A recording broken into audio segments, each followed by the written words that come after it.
ராமநாதபுரம் மாவட்டம் திருவாடனையில் நீதிமன்ற உத்தரவை மீறி அனல் மின் நிலையத்திற்கு விளைநிலங்களை அதிகாரிகள் ஆய்வு செய்வதாக விவசாயிகள் புகார் தெரிவித்துள்ளனர்.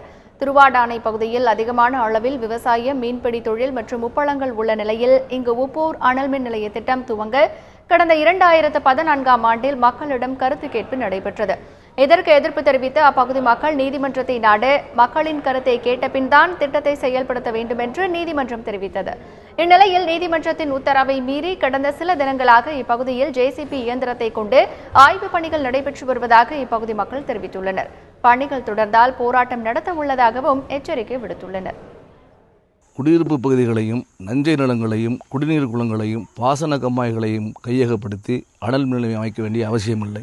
ஏனென்றால் இந்த தாலுகாவில் ஆயிரக்கணக்கான தரிசு நிலங்களும் புறம்போக்கு நிலங்களும் இருக்குது.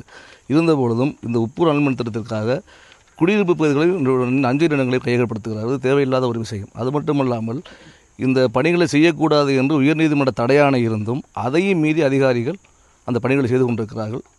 இதை போய் நாங்கள் தடுத்து கேட்டோம்னா எங்கள் மீது வழக்கு போடுவதாக மிரட்டுகிறார்கள்.